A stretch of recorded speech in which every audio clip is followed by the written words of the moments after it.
Today I like to show you making this kind of a bowl with cheddar mark, and also when I'm trimming, after I trim, I brush the black slip so that you can see that cheddar mark for the contrast. And this is the underglazes I brushed it on during the glaze process. This is the result, and I like to show you the whole process of making this kind of a bowl.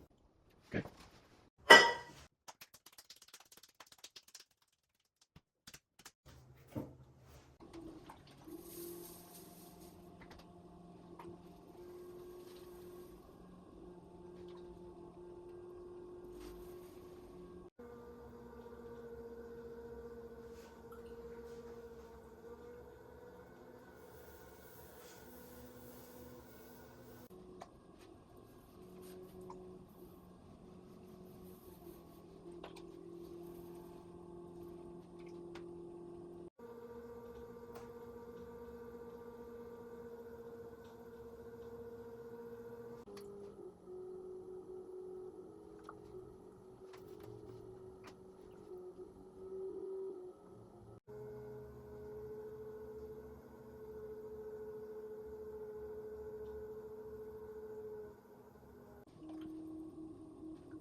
Alright, pretty quick I throw a bowl, and I will show you the trimming process.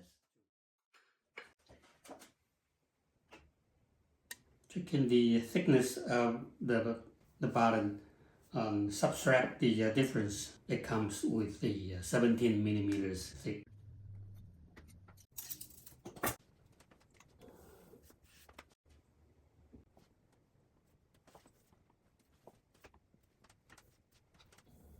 I'm using the gauge here on my bat to find the center, because the distance between the circles is very close, so that it's easier for you to find the center by just checking to see if the rim is all the way even with the circle guidelines.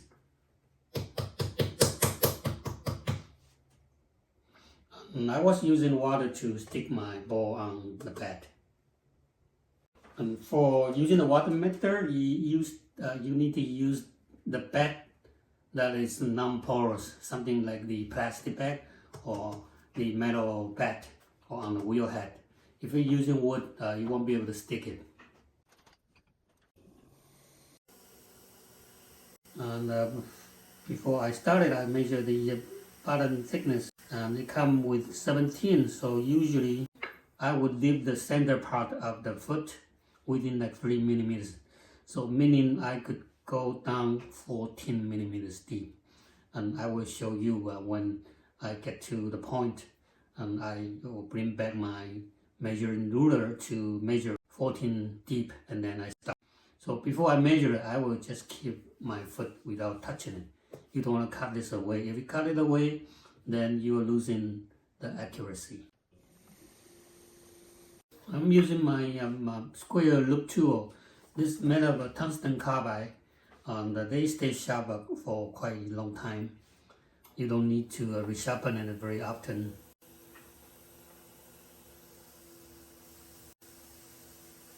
And people are complaining they get the unwanted chattering. And you can see that I don't have any chattering happening on my pieces at all. The reason is that the one chattering is that your tool is kind of vibrating, bouncing in. So if you, like I'm doing it now, holding the head is very firm and using my left thumb to brace the head. And you don't get any unwanted chattering mark at all.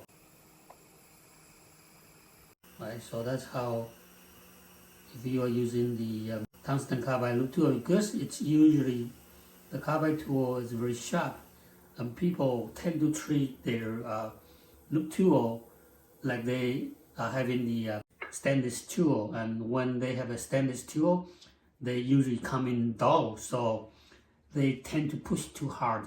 And push too hard, it's easy for you to get the vibration when your tool is very, very sharp.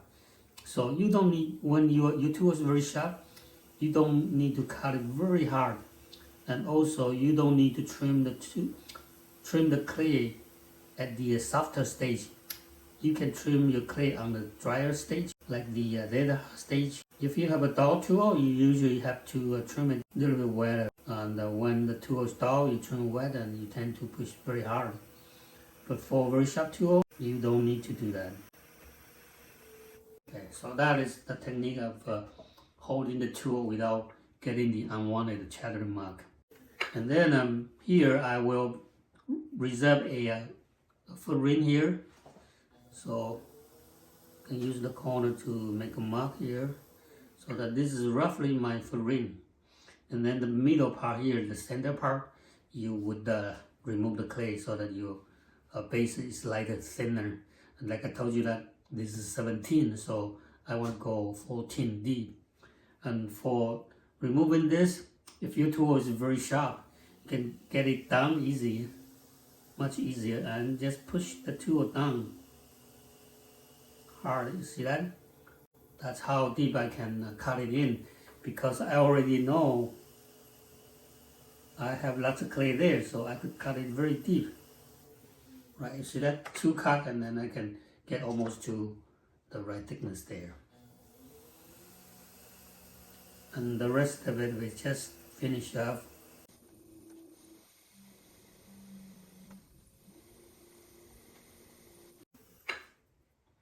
Right, so I will bring the thickness ruler to check it. So put this horizontal ruler, and then I just insert my slot in there and check it. And you can see that now it's around like 10 millimeters. Okay, if you look at from the camera on top, or look at the camera from the side, you see that it's 10. So meaning I could go 4 more, right? 4 more.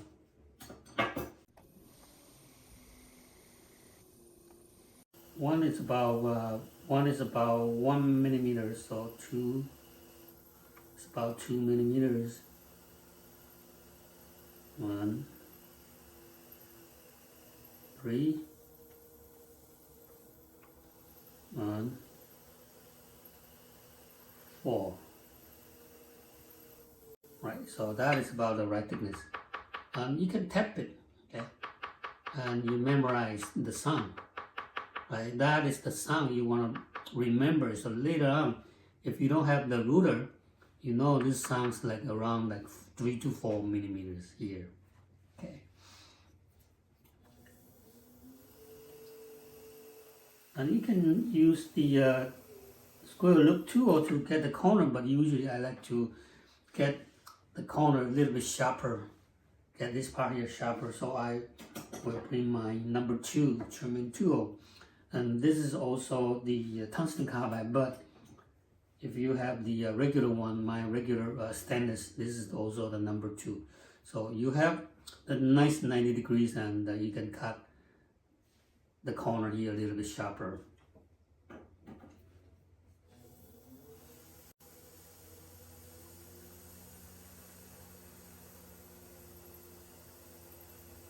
When I'm holding the tool this way, right, this way, and then I go here, cut it. And from the side, you can hold the tool this way, so you can cut it down. Like hold the tool this way, and you see that I'm bracing my fingers on the head too, right? This is here and this is here to brace it, so my tool is more firmer. So you can see that the corner is a little bit sharper.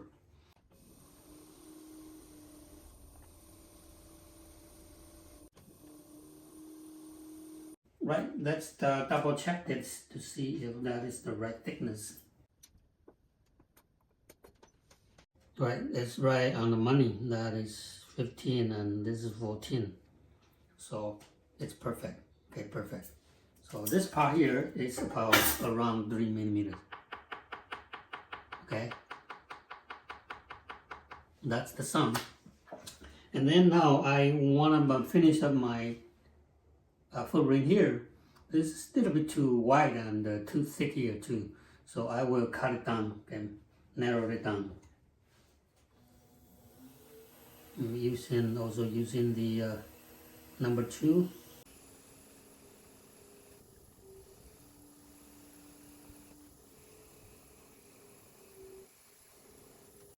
To gauge how much clay you could remove from the side, it's usually depending on if you have very accurate here on the thickness, and you compare the inner corner and the outer corner. You see that the inner corner is slightly lower than the outer corner, meaning I could cut down a bit more here on the outside part.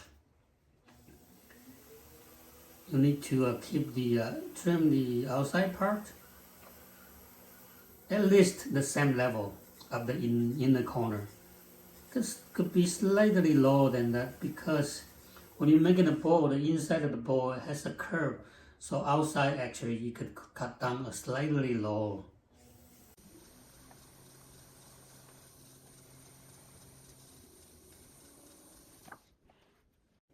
Okay, so that's about right. Yeah, I will start by cutting it down and just finish it up. So this part here, I will start to get the curve. See that there is still slightly more clay here. So I will get the curve from this corner and all the way down to the rim. Let me bring back my loop tool. Start from the corner and take it all the way down.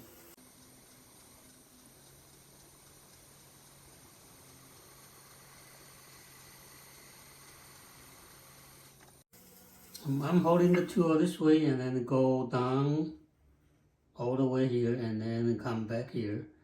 And at the same time, you see that I'm always having my thumb holding on the head of the loop. Cut it from the corner, the rim, and move it up.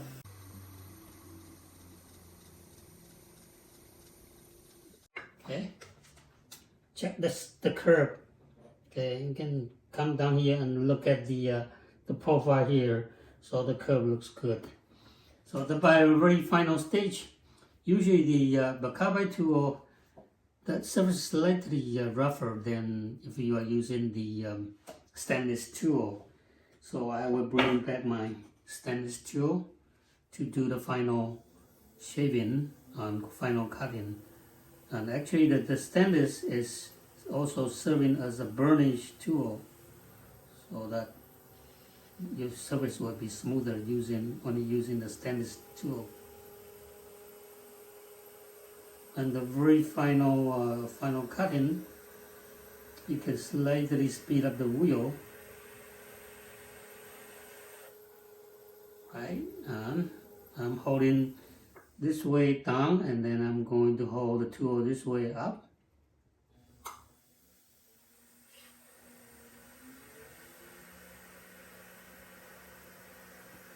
Basically, it's just slightly remove a little bit of a clay, but mostly it's kind of like burnish it.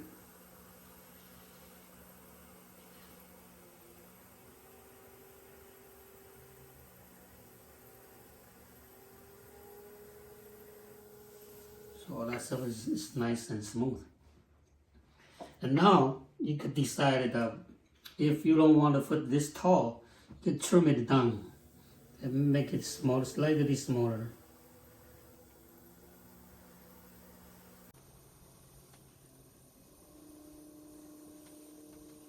Trim it down a little bit.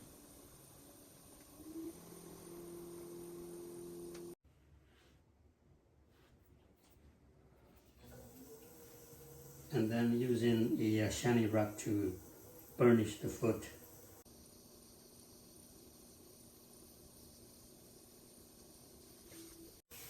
If you wanted to, you can also use the rock to burnish the surface too.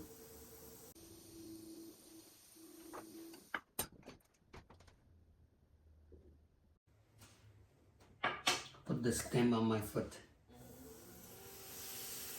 Okay, so that is the trimming of the bowl. And I would put the chattering mark on here about halfway. But before I do that, I also like to get a different color. And I usually use the slip, black slip to show the contrast.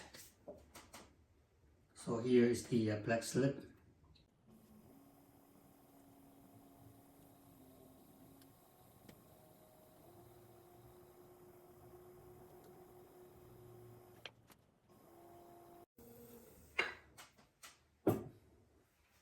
Okay, so brush the black slip.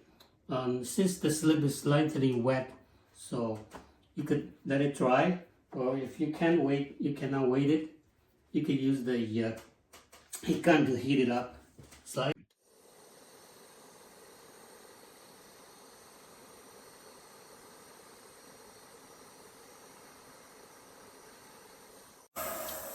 By the way, not recommended if you have a heat gun or torch, not directly on the plastic bed, your regular plastic bed.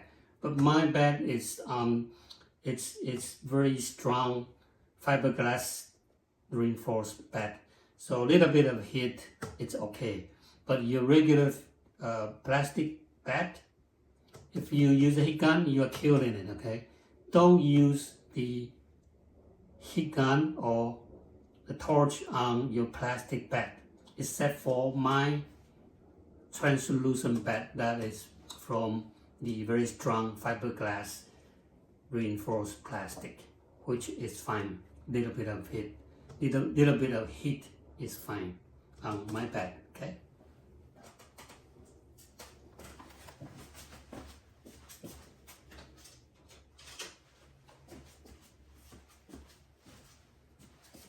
And I also like to burnish a little bit because sometimes I don't put the glaze on here, so I would like to have the nice and smooth surface. So I'm using the rubber rib to slightly burnish it a bit.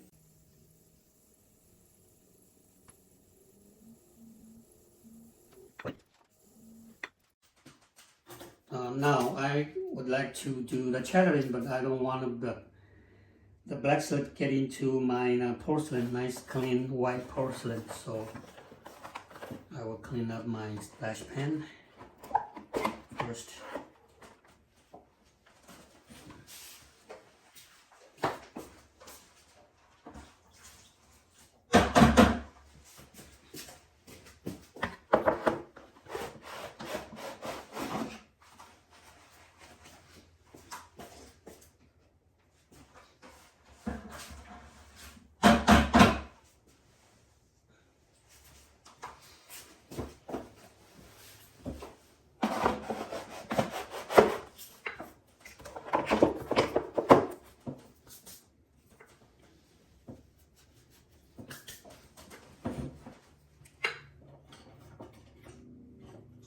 Alright, for the chattering, I usually use my number 1 regular stainless trimming tool. my number one. The design for this tool is that this is thinner blade, so it's a little bit more flexible, okay? And also the design for this part here is longer, so it helps to trigger the vibration. I told you that the chattering is caused by the vibration of the tool, but you want to do it on purpose now, since I want to use the chattering texture as a decoration. So I will hold the tool that it's quite opposite when compared to using the regular tool to trim. I hold it closer, but when you want to do the chattering, you want to hold it longer, so it helps the tool to vibrate. Okay, so you do quite opposite if you want to get your chattering, or if you don't. In this case, I'm going to get my chattering mark, so I'm holding the tool longer. Okay, and there are a few factors affecting the effect of your chattering mark. It's how dry or how soft your clay, and how fast you spin the wheel, how fast you move your hands. Okay, move it up and down, or just move one up and down, just one direction, or you want to go several times. Usually I do only one time. Okay, just one stroke. And also the angle of the tool and how sharp the tip. So like four or five factors affecting your result. Okay, so you might want to play around or play with it. Okay, play with it. First, when I'm chattering, I would concentrate on this corner. Okay, the left hand side corner here, starting from this point, and then move about halfway. And here, after that, I would concentrate on focusing on the right hand corner here, a little bit more right hand corner here, and then all the way down here. Okay, that's my plan. For chattering, you can slightly speed up the wheel. Okay, slightly speed up. Don't need to go super fast. And the angle here adjusted. This is 90 degrees from this part here, and slightly tilted, so it's a little bit over the 90 degrees.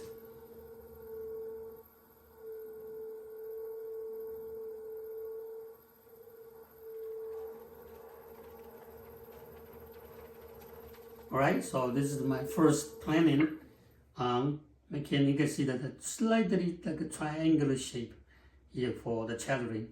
And I usually draw a separation line here.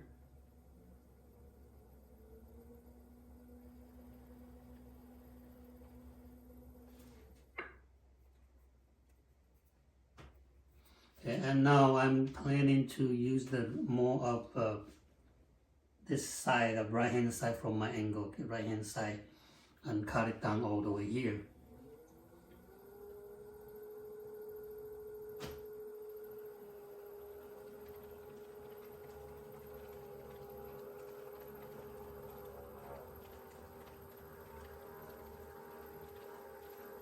Right, so that's the different. You can see the different texture. So that is more triangular. This is kind of like a little teardrop texture there.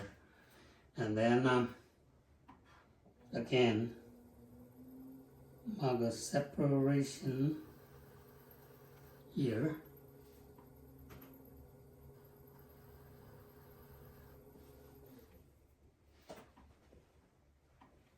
Okay, so that is the chattering. It's very easy to do with my number one chattering tool. Okay, this tool I specifically designed it for making your chattering mark easier. Okay, this tool, number one.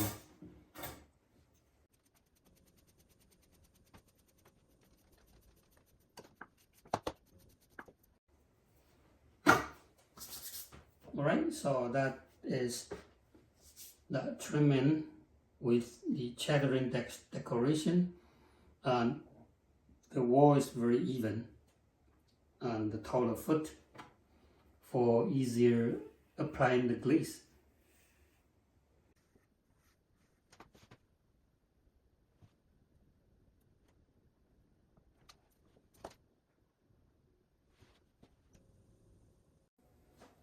Okay, so that is the demonstration. Very basic trimming using just three simple tools. my number 1 and then my square number 2 carbide tool and square shape loop tool for most of the general trimming and footing.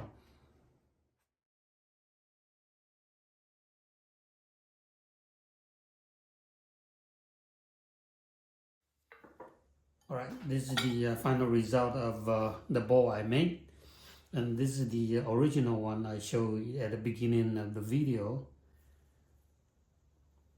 It's very similar, and also the chattering mug and the color slightly different. I put the blue here instead of here. Both are under glazes. I applied it on the Sgraffito, the chattering texture black slip, and then I use the chattering technique to get the texture, and then I brush the different color on the glazes here.